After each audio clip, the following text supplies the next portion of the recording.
mayores es una sociedad más sabia, más equitativa,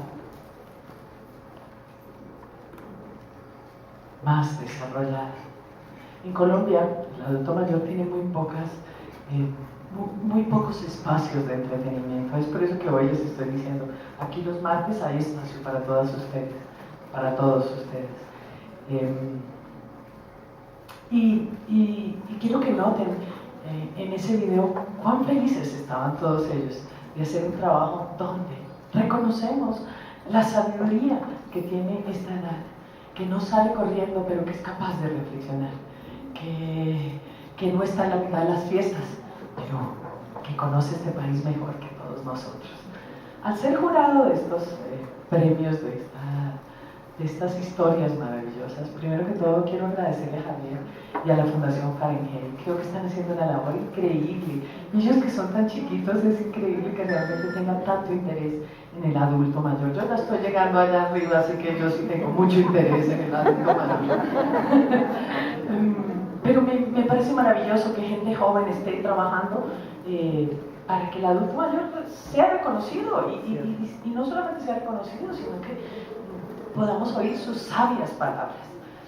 Así que primero que todo te agradezco, y segundo, por supuesto, CASAE es un espacio para todos ustedes. Estamos muy felices de tenerlos aquí y esperamos tener todavía más historias y más cuentos que contarles a nuestros hijos, a nuestros nietos y por supuesto a mis alumnos.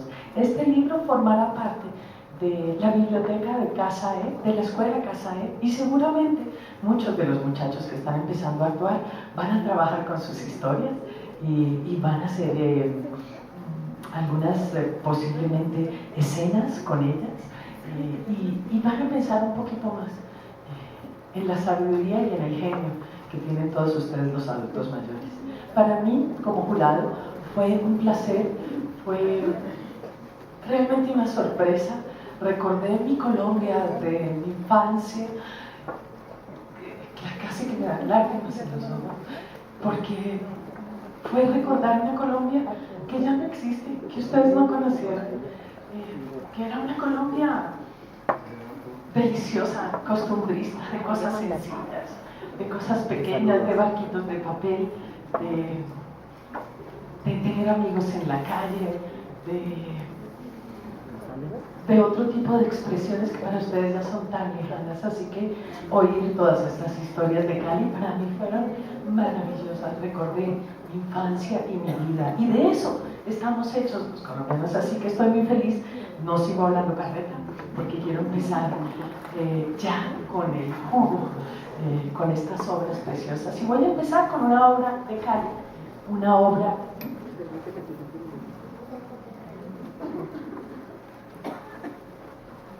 un cuento de una historia que pasó realmente en Cali y que marcó la historia de mucha gente, que fue la explosión de unos carros que tenían dinamita y que mataron mucha gente, por supuesto. La historia se llama Un hermoso y siniestro hongo, por Sonia Sammarriego de Paredes.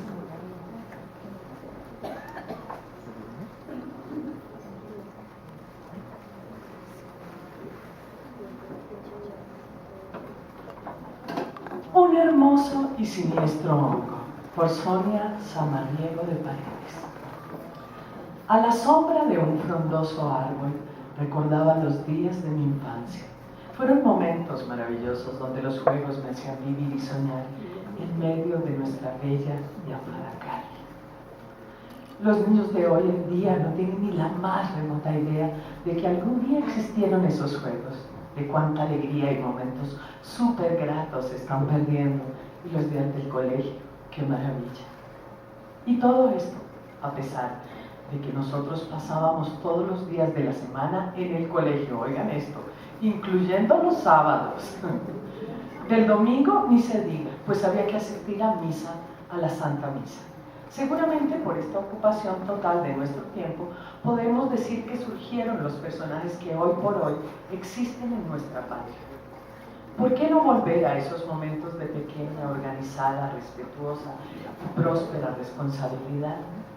Quizá hoy es imposible tener a los niños todo el día en el colegio, Pero ¿por qué no los involucramos el resto del día, ayudándoles a que se ocupen de pronto en un deporte, un arte o hasta en las tareas del hogar? ¿De cuántos deportistas, artistas y profesionales íntegros nos estamos perdiendo por no darles esa oportunidad? Estas son, lógicamente, conclusiones muy personales que saltan en mi pensamiento cuando recuerdo los días del pasado. En fin, es algo que solo queda de pronto en el simple recordar de la existencia. Claro está que no solamente en la mente de una persona existen recuerdos maravillosos. También hay momentos bastante complicados y difíciles. A veces que ni siquiera quisiéramos que llegaran a nuestra mente, pero desafortunadamente existieron y quedan grabados hasta el último día de nuestro vivir. Uno de estos momentos lo voy a narrar desde algunos días antes del suceso, pues fue desde allí que se marcó en mi vida. Yo era una niña, tan solo una niña. Me encantaba ir con mis hermanos mayores a participar en la Santa Misa los domingos, en la capilla del batallón Pichincha, pues vivíamos muy cerca. Yo gozaba y disfrutaba mucho, teniendo en mis manos la canastilla para recoger la limosna. Y todos los domingos era fijo que yo lo hacía. Con el tiempo me di cuenta que eran felices viendo cómo yo pedía la limosna, pues como niña yo pensaba que era una obligación de todos los que acudían a la misa y creía que debían tener una moneda para depositar en la canastilla. Por lo tanto, yo no me movía de frente de la persona hasta que ésta sacaba, aunque fuera un centavo. Por supuesto, algunas personas depositaban la limosna porque era su deseo, otras por prudencia y otras por la pena que les daba que yo no me apartara de frente. El párroco estaba feliz con el resultado de mi gestión y por eso no dejaba que nadie más le hiciera. Uno de esos tantos domingos escuchamos al párroco que nos comentaba lo angustiado que había amanecido ese día. Todas estábamos intrigados por lo que el sacerdote estaba diciendo. De tanto insistirle para que nos contara lo que había sucedido, él nos dijo que estaba demasiado preocupado porque la noche anterior había soñado que se encontraba en un lugar muy horrible, lleno de destrucción por todas partes, y a él le había tocado caminar por el medio de muchísimos cadáveres. Todos teníamos los ojos desorbitados, escuchando tan terrible relato. Al final pensamos, bueno, simplemente ha sido una fuerte pesadilla. Había ya pasado algunos días del relato del párroco de Pichincha, cuando una noche, frente a nuestra casa, empezaron a parquear unos camiones. Si mal no recuerdo, eran 7. Mi madre, quien era una persona demasiado nerviosa, cuando se enteró que dichos automotores tenían en su interior dinamita que iba para Bogotá, nos pidió a todos sus hijos que por favor ayudáramos a cuidar que ninguna persona que de pronto pasara fumando se le ocurriera tirar la colilla o pudiera suceder alguna tragedia.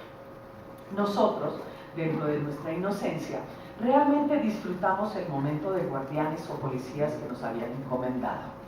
Veíamos que los mayores iban y venían. Les oíamos decir que no era el lugar donde podían amanecer dichos camiones, pues pensaban que los bomberos podían tenerlos mejor custodiados.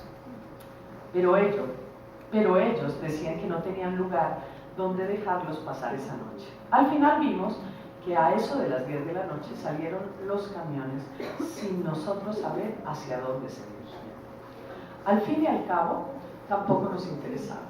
Nos fuimos a dormir felices de haber cumplido nuestra labor de guardianes. Nuestra misión había terminado. Estábamos ya durmiendo con placidez cuando de repente escuchamos un trueno sordo y supremamente fuerte que nos hizo brincar de nuestros lechos. Era la 1 de la mañana. Despertamos en medio de pedazos de vidrios, pues no había quedado en las ventanas ni uno solo hueco. ¿Qué pasó? Nuestras habitaciones estaban ubicadas en un segundo piso. Cuando nos asomamos, vimos frente a nosotros un hongo gigantesco. Qué pena, pero era algo majestuoso, hermoso, de un colorido entre zapote amarillo. Era el siniestro más terrible del que se tenía historia en nuestra ciudad. Al cabo de unas horas nos enteramos de que había sido una fuerte explosión. Qué horror cuando nos dimos cuenta de que los camiones que tenían que toda la noche anterior habíamos cuidado, los habían llevado a la policía y eran los que habían explotado. Después de haber pasado unas largas horas de tranquilidad mientras la gente se percataba de lo sucedido, cuando ya se supo la tragedia y con ella el desorden, vino el vandalismo. Los almacenes que habían quedado sin puertas ni ventanas por la explosión fueron saqueados hasta que la policía llegó a imponer orden.